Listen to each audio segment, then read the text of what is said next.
अगर आप एक चेल्सी फ़ैन हैं तो एक हेल्थ वार्निंग आनी चाहिए साथ में कि being a Chelsea fan can be injurious to your health, क्योंकि जिस तरीके से पिछले 2-3-4 मैच निकले हैं सेहत के लिए अच्छा नहीं है। इतना ज़्यादा स्ट्रेस हो जाता है उन 90 मिनट में चेल्सी को देखते हुए। मतलब there is nothing easy with Chelsea. ऐसा हो ही नहीं सकता कि किसी मैच में ड्रामा ना हो।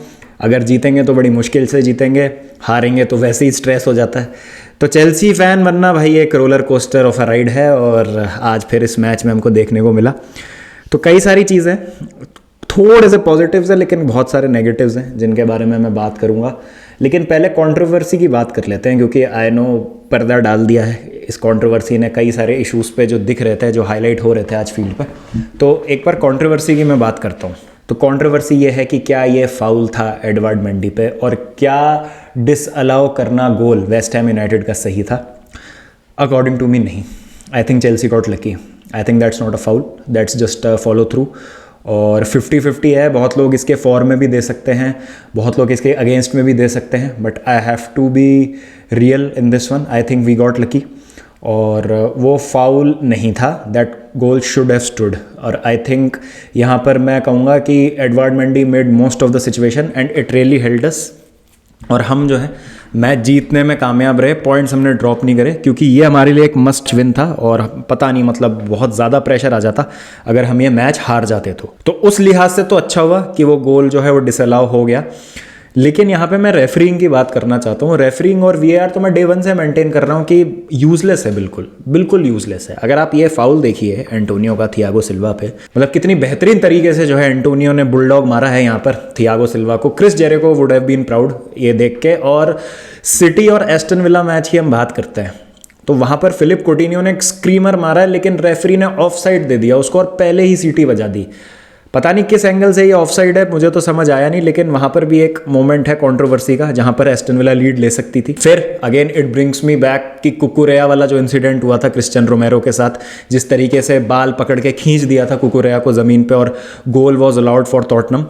तो यही है, जब इनकंसिस्टेंट और घटिया रेफरिंग होगी तो कुछ आपको डिसीजंस आपके फायदे में जाएंगे, कुछ नुकसान में जाएंगे। उस दिन स्पर्स वाला जो डिसीजन था वो हमारे नुकसान में चला गया, हैरी केन को इक्वलाइज करने का मौका मिल गया, वो हम मैच जीत गए होते।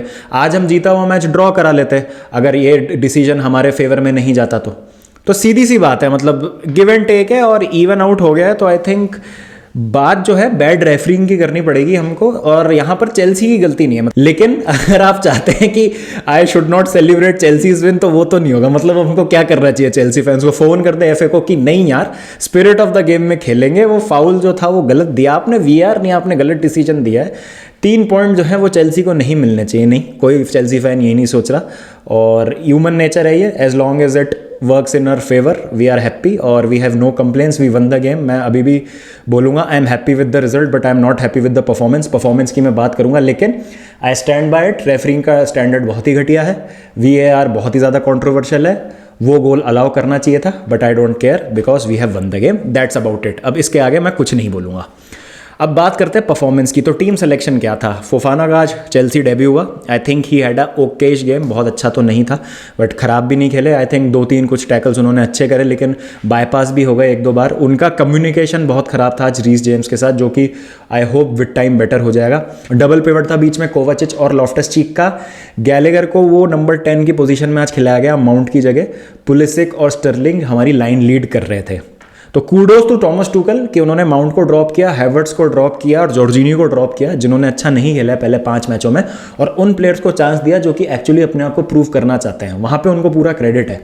लेकिन जिस तरीके का हमारा गेम प्लान था आज कि बॉल जो है वो विंग्स पे डालनी है, ओवरलोड्स भी हम क्रिएट नहीं कर रहे थे, बहुत धीरे धीरे जो है बॉल हम मूव कर रहे थे, और Reece James was our only creative source first half में। तो बॉल जो अंदर पिंग हो रही है, क्या हमारी प्रेजेंस है बॉक्स के अंदर? क्या एक स्ट्राइकर हमने खिलाया है? मैं ब्रोया को स्टार्ट करते हुए देखना चाहता था ये गेम, लेकिन वो नहीं हुआ। तो ना फिजिकलिटी रहीम स्टर्लिंग में है, ना वो एरियल थ्रेट क्रिस्टियन पुलिसिक के पास है, तो आप क्रॉसेस किसके लिए डाल रहे हैं? तो क्रॉस एंड इंशाल्लाह पे पूरा गेम हो गया था फर्स्ट हाफ का। साइडवेज पासिंग, इतना ज़्यादा इरिटेटिंग था वो गेम। और थॉमस टूकल खुद चिल्ला रहे थे टच लाइन से कि भाई फॉरवर्ड थोड़ा सा डायरेक्ट खेलो, ये साइडवेज पासिंग कितनी करोगे। तो आई थिंक प्लेयर्स या तो इंस्ट्रक्शंस जो है मैनेजर के वो एग्जीक्यूट नहीं कर पा रहे हैं फील्ड पे, या ये प्लेयर्स में उतनी क्वालिटी ही नहीं है कि मैनेजर की जो टैक्टिक्स है उसको इम्प्लीमेंट कर सके, उनको समझ सके। तो वहाँ पे वो एक चीज़ है जो मुझे लगी कि गलत हुई थोड़ी सी सिलेक्शन के पॉइंट ऑफ व्यू से। आई थिंक गैलेगर को फिर से वो रोल जो है वो नहीं समझ आया, क्योंकि he can not play as an out and out number 10, he can not play as an out and out number 6। वो 6 और 10 के बीच में जो 8 का रोल है वो गैलेगर को सूट करता है, लेकिन हमारे सिस्टम में वैसी कोई पोजीशन नहीं है। तो आई थिंक गैलेगर को देखना पड़ेगा, थॉमस टूकल को देखना पड़ेगा कि वो गैलेगर को किस तरीके से फिट करते हैं, किस तरीके से यूज़ करते हैं इस सिस्टम में। अब मैं बात करना चाहता हूँ एडवर्ड मेंडी की, जो कि मेरे ख्याल से अफ्रीकन कप ऑफ नेशंस से वापस ही नहीं आया अभी तक। वो मेंटली वहीं हैं, वर्ल्ड कप क्वालिफिकेशन भी हो गई, उसके बाद सेनेगल, उसके बाद चेल्सी चैंपियंस लीग में भी बाहर हो गई गोल कीपिंग मिस्टेक्स की वजह से। उसके बाद कई सारी गलतियां वो कर चुके हैं और आज फिर से उन्होंने गलती करी है। तो I think it's high time कि केपा पे एक बार नज़र डाली जाए। और मेंडी का जो स्टार्ट है बहुत ही ख़राब रहा है, क्लीन शीट हम रख नहीं पा रहे हैं। पहले गोल में जो उन्होंने पंच मारा वो बेटर हो सकता था, दूसरे गोल में भी could have held on to the ball और मतलब और बेटर कर सकते थे, बट ठीक है, he made the most out of a very soft situation जिससे हम बच गए, लिटरली बच गए। लेकिन एडवर्ड मेंडी की performances have been really poor, really subpar, और पहला गोल बचाया जा सकता था। और सेट पीस कोच कौन है चेल्सी का, मुझे ये समझ नहीं आ रहा है, क्योंकि अगर हम बात करें जो हमने गोल्स कंसीड करे हैं इस सीज़न अभी तक, फिर टॉटनम के अगेंस्ट हमने कॉर्नर से गोल कंसीड किया, लीड्स के अगेंस्ट रॉड्रिगो से हमने गोल कंसीड किया, फ्री किक से साउथहैम्पटन के अगेंस्ट हमने कॉर्नर से गोल कंसीड किया, और आज फिर से हमने वेस्ट हैम के अगेंस्ट कॉर्नर से गोल कंसीड किया है। तो ये सेट पीस ट्रेनिंग डिफेंसिवली कौन करा रहा है मुझे तो समझ आ नहीं रहा है।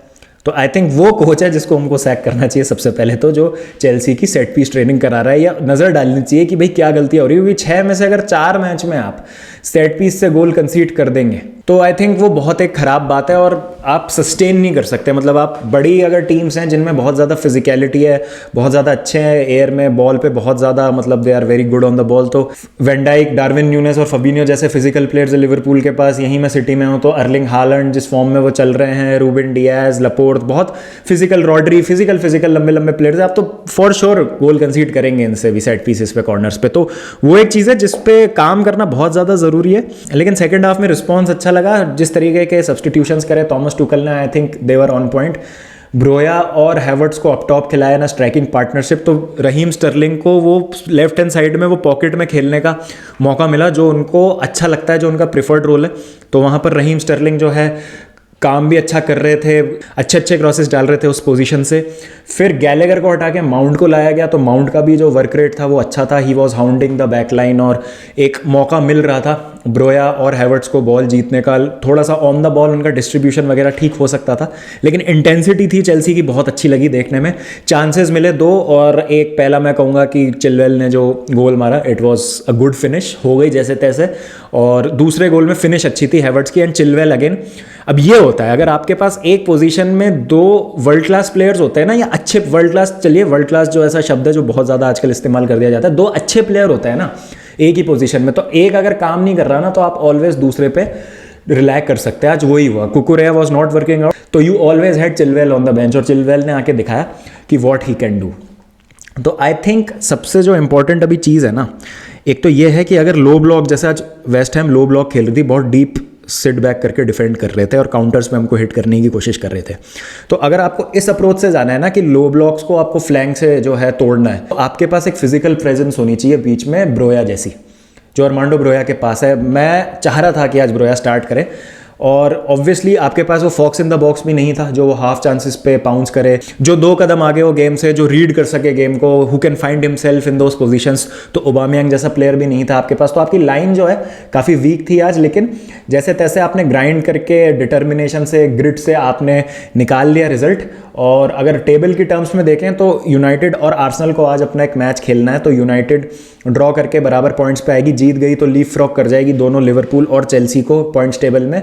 और यहीं पे अगर मान लीजिए आर्सेनल जीतती है तो चेल्सी 5th पे तो बनी रहेगी, लेकिन 8 पॉइंट का जो है अब गैप एक खुल जाता है between Chelsea and the top of the table. तो काफ़ी पॉइंट्स हम लूज़ कर रहे हैं। वेस्ट हैम एक अच्छी टीम है, और मतलब अच्छा आज हमने रिजॉल्व दिखाया गेम में वापस आने के लिए, लेकिन अभी भी बहुत सारी चीज़ें फाइन ट्यून करनी है। आई थिंक डेनिस जकारिया के आने से चीज़ें जो हैं बेहतर हो सकती हैं, क्योंकि अगेन अगर आपको कोवाचिच को खिलाना है उस मिडफील्ड में तो आपको जकारिया जैसे एक मिडफील्डर की ज़रूरत होगी जो डिसरप्टर का काम कर सकता है, जो पीछे रह के आपके डिफेंस को और आपके अटैकिंग मिडफील्डर्स को अश्योरेंस दे सकता है कि वो आगे जाके अपना काम कर सके। थोड़ा सा भी डिसजॉइंटेड, थोड़ा सा नहीं मैं कहूँगा, काफ़ी डिसजॉइंटेड लग रहा है चेल्सी का मिडफील्ड और अटैक, लेकिन back to back home wins, 3 point controversial है बिल्कुल है। गोल जो है वो रूल आउट नहीं होना चाहिए था वेस्ट हैम का, and I think we were lucky to get away with a win, but 3 points nonetheless, तो मैं कंप्लेन नहीं कर रहा हूँ। बट आप मुझे बताएं आपके क्या thoughts and going forward what changes would you like to see in the team. I think Zakaria और ओबामेयांग के आने से डेफिनेटली ये टीम तो इंप्रूव होगी,